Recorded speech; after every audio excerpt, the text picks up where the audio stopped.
Welcome everyone, and thank you for joining us for today's webinar, the 117th Congress and the Value of Advocacy, one of the events being held in the lead up to the American Association for Dental Research and Friends of NIDCR virtual Capitol Hill Day on Wednesday, March 17th. Our next online event, a town hall with federal agency staff, will be held on March 11th. You can register and learn more about that event and our virtual Hill Day at iadr.org/2021_Hill Day. My name's Lindsay Horan, AADR's Assistant Director of Government Affairs, and I'll be moderating today's webinar. Before I turn it over to our speaker, I would like to go over a few housekeeping items and logistics. First, please note that today's webinar will be recorded and posted online so you can view it later or share it with anyone who wasn't able to join us live. Closed captioning for this webinar is available. To enable this feature, toggle over the closed captioning button at the bottom of your screen and change the setting to on. The captions will automatically appear on the bottom of your screen. Your lines have been automatically muted, but you're welcome to ask a question at any time during today's presentation. The Q&A will take place at the end of the webinar. Before I turn it over to our speaker today, I would like to go over what we hope you'll get out of today's webinar and our learning objectives. So we hope at the end of this webinar, you will become familiar with the makeup of the 117th Congress, including what changed in the November 2020 elections. You will recognize the role constituent advocacy plays in shaping federal policy, and that you will understand the relationship between Congress and the administration and their respective roles in federal policymaking. So with that, I will turn it over to our speaker, Meg Riley, who is the Vice President at CRD Associates. So Meg, over to you. Thanks, Lindsay, and thank you all for joining. I look forward to sharing some insights with you as you prepare for the AADR and Friends of NIDCR Hill Day. So let's start with an overarching question. Why does advocacy matter and why do we do this?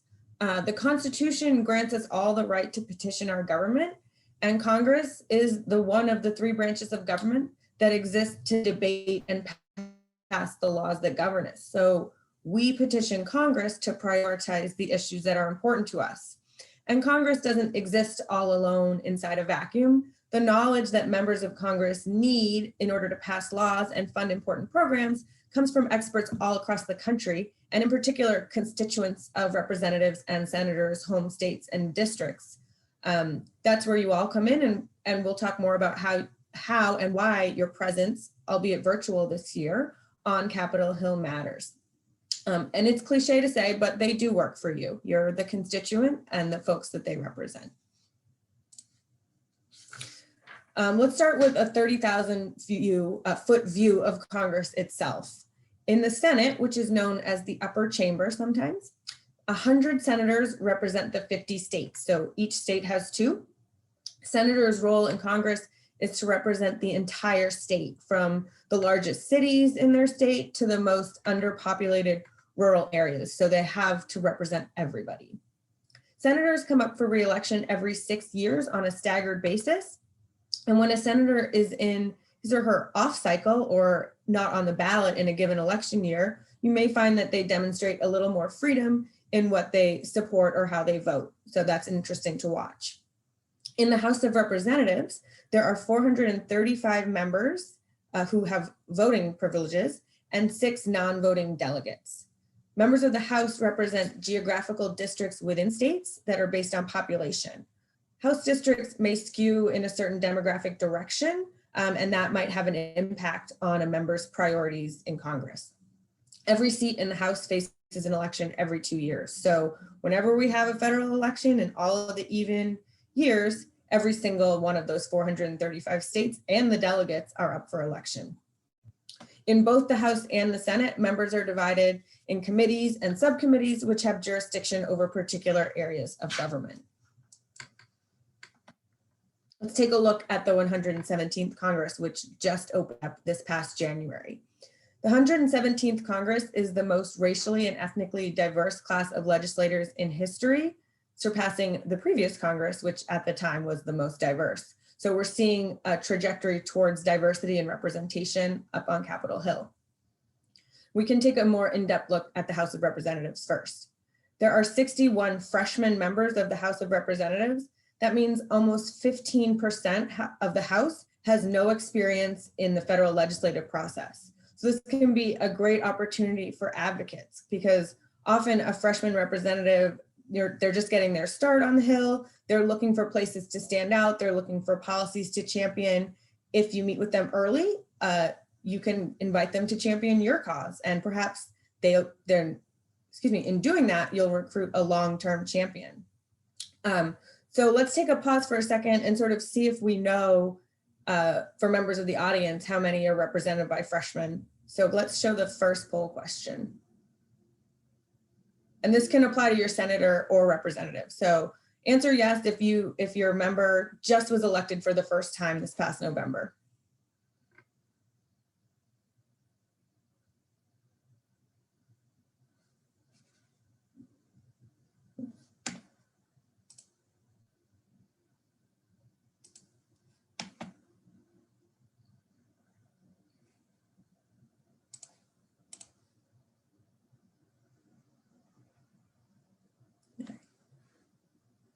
Do we have the results? Great, so we have a few who are represented by a freshman member, and that's a great opportunity to educate a new member about your work and what Congress can do to support it. We have some folks who don't know, and that's okay too. There's time to find out, and I'd always recommend educating yourself a little bit before you get into that Hill meeting and kind of see your member's background. So maybe it is a freshman, maybe it's not. And either way, your representative is going to be there to hear you out. And there's not a limit on the number of issues a member of Congress can support. So you should never feel like, oh, they've already picked their things that they support. So that's just good to kind of get a grasp. More on the House of Representatives. 17 seats changed hands between the parties during the 2020 election, and Republicans picked up 14 of them while Democrats picked up 3. So Democrats retain the majority, but with a slimmer margin.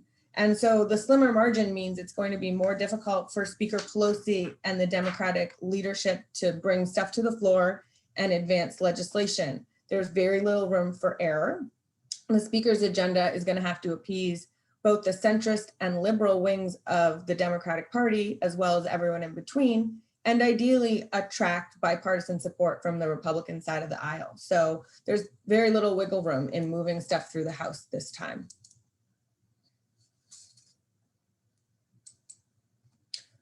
On to the Senate. Of the 9 newly elected senators, there are politicians, coming from the House, a governor, an ambassador, but there's also a football coach, an astronaut, and a reverend. So some of these folks have a voting record and a history of championing certain issues, though like I said, there's always room for them to take on more causes. But some who are entering elected office for the first time are going to be seeking to make a name for themselves and take a lead on issues. And so coming in March is great timing to teach them about dental research issues. For the first time since the 113th Congress ended 7 years ago, Democrats hold the majority in the Senate, though they have this majority under the slimmest possible margin. A pair of elections in Georgia in December left us with a 50-50 Democrat to Republican ratio in the Senate, and that includes 2 political independents who choose to caucus with the Democrats. And so control is given to the Democrats solely because Vice President Kamala Harris is able to cast a tie-breaking vote when necessary. Given this sort of even distribution of members, the majority leader, Chuck Schumer, and the now minority leader, Mitch McConnell, had to come to a power sharing agreement in order to make the 50-50 Senate operational. So while Democrats do hold the majority and they hold gavels or chairmanships in committee, they're able to advance legislation to the Senate floor, but committee membership is evenly distributed. So Republicans will have the same number and the same voice, the same ability to, vote and speak up in committee. Every member of the Senate also has equal power to hold up legislative proposals and nominations, and we're starting to see that happen already in the early months. It just takes one vote to derail something in the Senate. So we often hear the Senate referred to as the world's greatest deliberative body, and for the 117th Congress, that's going to ring particularly true because there will be plenty of deliberation to try and get party unity and bipartisan cooperation. They're going to need both to move things forward this session. So Congress and the executive branch each have a specific role to play in enacting federal legislation, and they do this together. Congress passes our laws. We'll dig into that a bit more next. But the president signs or can veto legislation that makes it through Congress. So the president can have the final say on whether something's enacted. The president also selects the leadership of federal government agencies, and in many cases, such as cabinet positions, Senate approval is required to place those folks in that position. So there's a lot of coordination, a lot of cooperation happening between these two co-equal branches of government. And at this time in 2021, they're all controlled by Democrats, which is rare.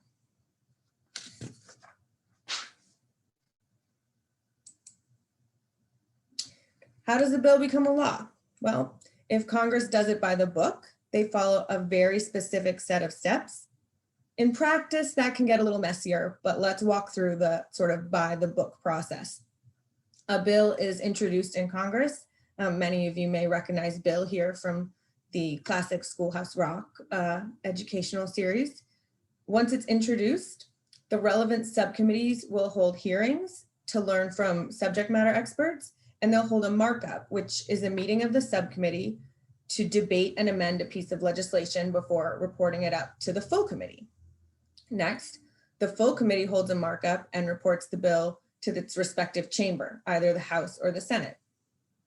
Separately, the House and Senate debate, amend, and pass a bill on the floor. Since they're rarely identical, the two chambers have to meet in what's called a conference committee, and that's meant to resolve differences to come to an agreement on an identical bill. Then the final bill, known as a conference report, goes back to both chambers for a final vote because the final piece of legislation cannot be changed after the vote. In lieu of a formal conference, one chamber can also choose to vote on the other chamber's version of the bill. And once the House and Senate have passed an identical version of a bill, it goes to the president for his signature and then becomes law. Nothing really follows that process down to the letter though. Some steps can be skipped, including parts of the committee work. The House and Senate have been known to come to an agreement before passage sometimes, which eliminates the need for a conference. There's also the chance that they may volley bills back and forth. House passes a version, Senate changes it, they vote on it, have to send it back to the House. You know, it has to be the exact same bill passed in both chambers for it to go to the president.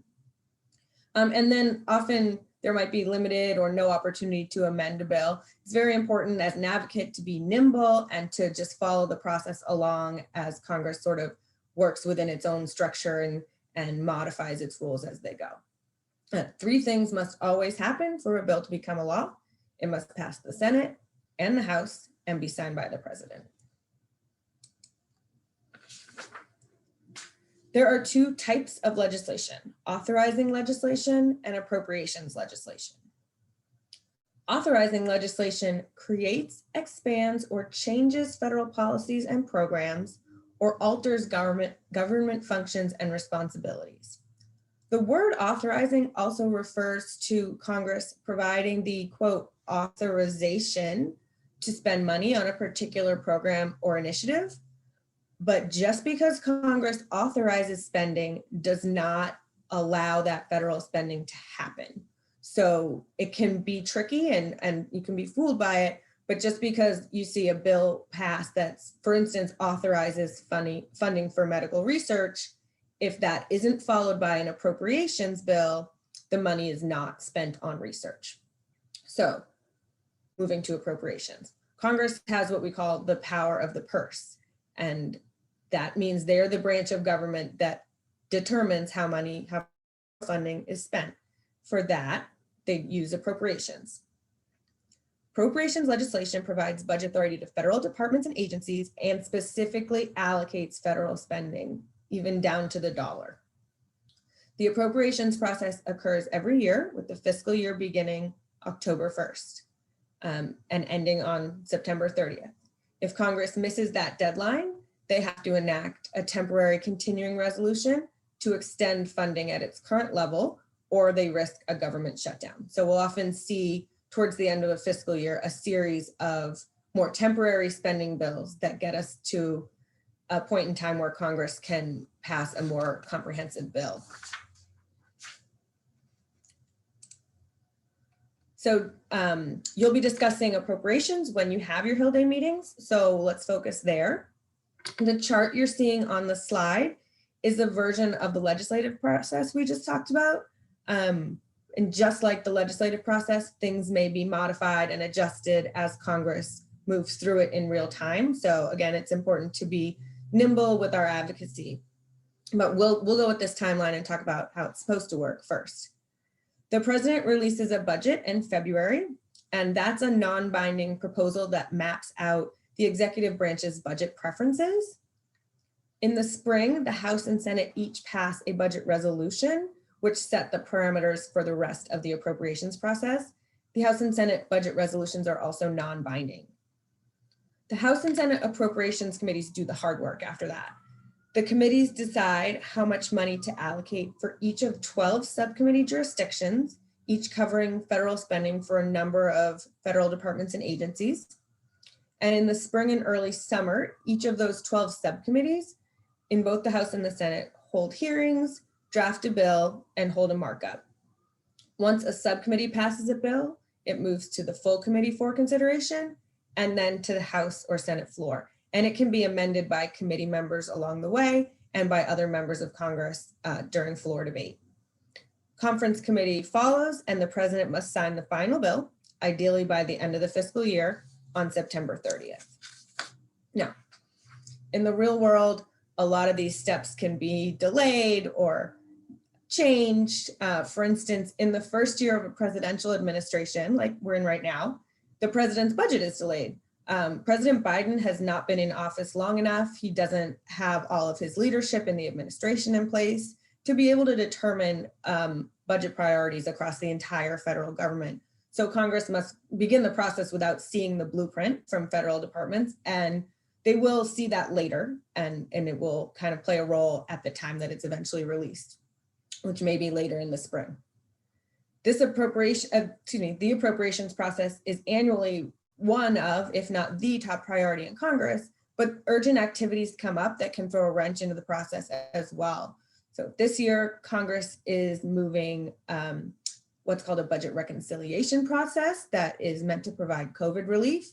And the Senate is advancing President Biden's nominees. So these are all taking up legislative time, and we haven't seen as much action on the fiscal year 2022 appropriations process yet, but it's coming. So again, I'm going to emphasize again, being nimble and being ready for steps as they come. And then Congress rarely, if ever, finalizes all 12 of its appropriations bills by the end of a fiscal year on September 30th. And if they aren't able to do that, they'll often extend funding through a continuing resolution. And that means no increases usually for important programs. They will just fund the government at its current level for a temporary period of time. And if they're unable to even do that, the government can shut down for a period. In the end, too, they don't typically pass 12 appropriations bills separately, but as they get towards the end of the process, you may begin to see them getting packaged together into one larger omnibus bill, or sometimes maybe 3 or 4 will pass together, and they'll call that a minibus. So you may not see a singular appropriations bill go through this timeline and then individually be signed by the president. There are a lot of different factors and changes that play in along the way. And let's talk a little bit about why appropriations advocacy is important to us. Through the appropriations process, Congress funds really critical dental research and oral health programs at NIDCR and at CDC's Division of Oral Health, at the Health Resources and Services Administration, These all fall under the jurisdiction of the Labor, Health and Human Services, and Education and Related Agencies Appropriations Bill. And we want to see annually these programs get support in Congress, receive increased funding to be able to make the research impact that we like to see. So it's important with all the competing interests that we advocate for funding in these cases. And then that brings us to advocacy and why it's important for you all to be part of the process. Congress is obligated to complete the appropriations process and fund the federal government, but how can they make that decision on where to invest federal dollars? As you may imagine, there are literally thousands of programs and stakeholders competing, sometimes for scarce federal funding. And Congress makes those decisions through this appropriations process really line by line, where they decide what programs get what number of dollars. And just talking back at the beginning, members of Congress represent their constituents like you. So your message is the most important message. You're bringing that message from home. And they want to hear from home. They want to hear how the funding that you're asking for will impact the state or district. There are many ways you can engage with members of Congress. So maybe let's take another poll of the audience to see if we have, what level of experience we have. And you can check all that apply.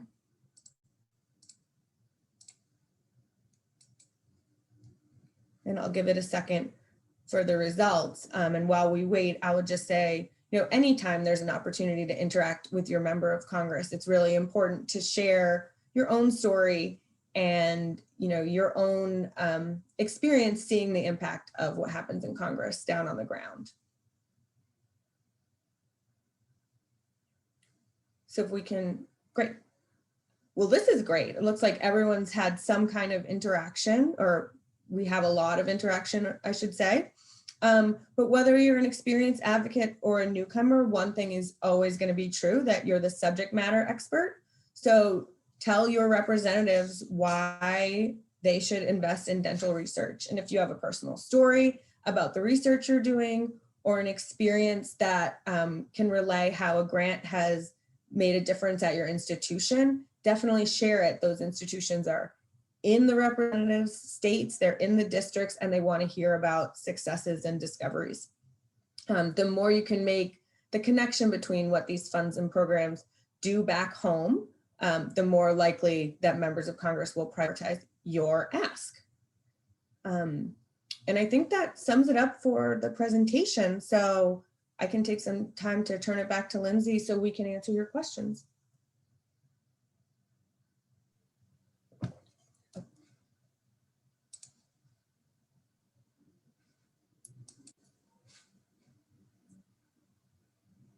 Oh, no, Lindsay, it seems your mic is not working.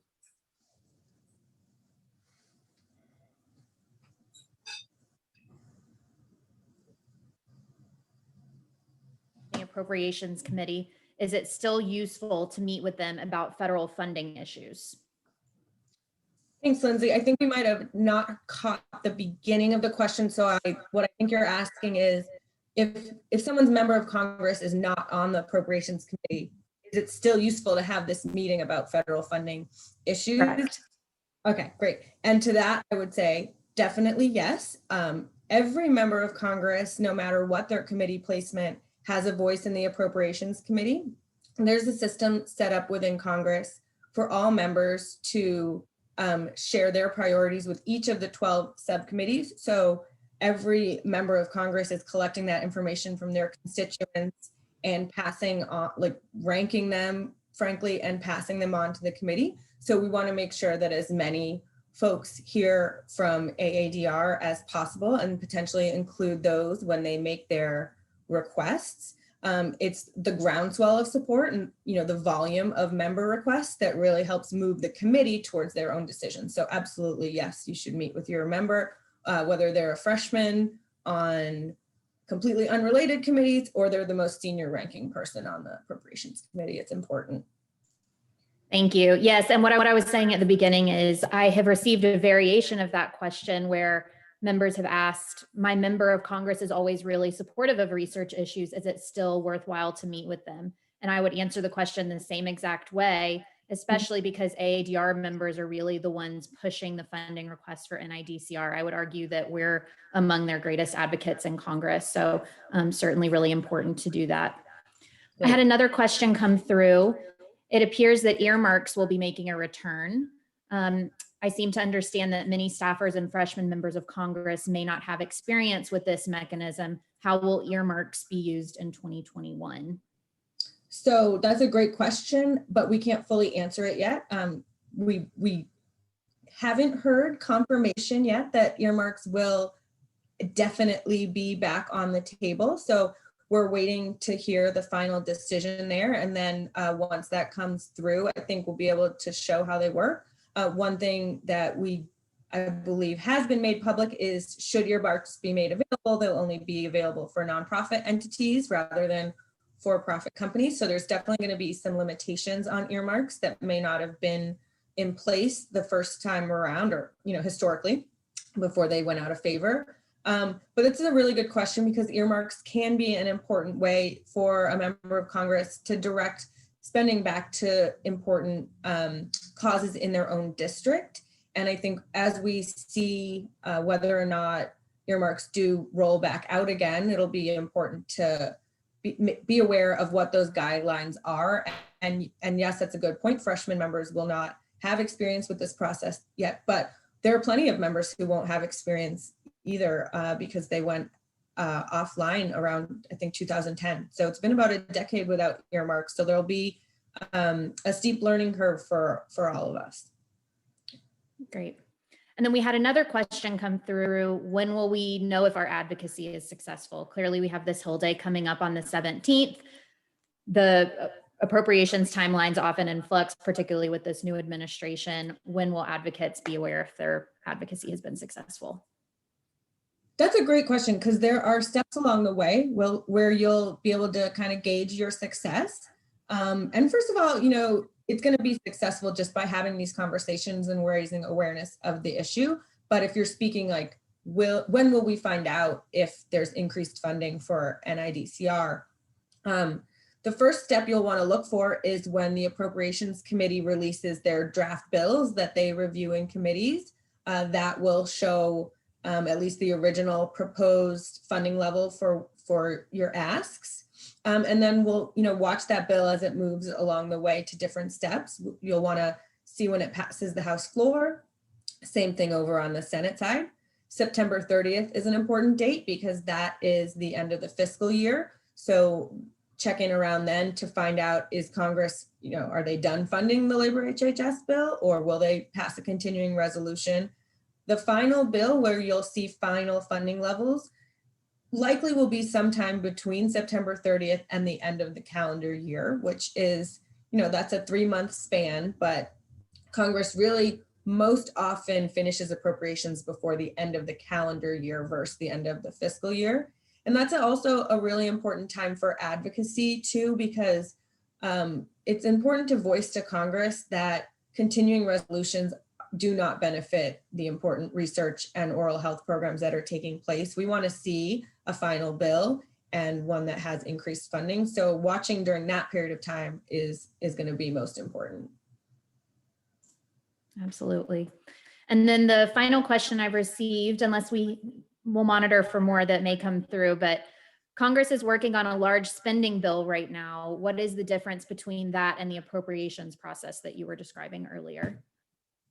That's a really good question too. Thanks, Lindsay. So Congress, as we described in detail, goes through the regular appropriations process for all of the necessary and kind of expected funding for all the federal government departments and agencies. So that's not to say rote, but it's pretty much in place and everything's sort of like to be planned for. But a lot of times we are faced with, it can be a natural disaster like a hurricane, or in this case, COVID-19, where Congress needs to kind of shift their gears and appropriate supplemental funding that they do, with the work of the Appropriations Committee, but outside of the regular process. And this happened for COVID-19 several times last year where, funding is necessary more urgently. And so they pass it at different times of the year. Right now, they're moving a COVID-19 relief package that's based on President Biden's American Rescue Plan. And they're using a mechanism called budget reconciliation, which is outside of the appropriations process, but through some maneuvers, they can appropriate funding. And they're using that because it only requires a 51 vote majority in the Senate. And yes, that's moving through right now, and they're hoping to have that finalized in the next couple of weeks. So I think the difference there is supplemental funding versus regular appropriations. Great. And we did have another question come through, and all of these questions have just been fantastic. So thank you all for your engagement. How specific should our requests as we interact with members of Congress be? Should we talk about funding NIDCR in general, or would it be more effective to discuss support for the funding of a specific initiative like research in oral cancer, research on impacts of a certain dental condition to the underserved, et cetera? So my advice there would be, you're gonna have, and I would defer to Lindsay to talk more about this, but you'll have an overall level of funding that you want to ask for NIDCR, but those other initiatives that you brought up make great examples because you want to really showcase the work of NIDCR and illustrate what they're doing there. So I think the answer is both. You'll have an overall ask for a level of funding that's, the line item that Congress will put in their bill, but in order to make the case, you build that case with those examples and those stories about the work. And Lindsay, would you agree? You're more familiar with my advice was going to be exactly the same. Yeah, I would absolutely say that, it's helpful for us whenever we go into members' offices, if we are collectively as a unit expressing the support for this top line number, and especially if members hear that number over and over again, they'll believe that there's really broad community support for it. So we want to get specific in that sense, but then, as Meg said, kind of telling the examples and why we're asking for that amount for NIDCR is really helpful. Any other questions?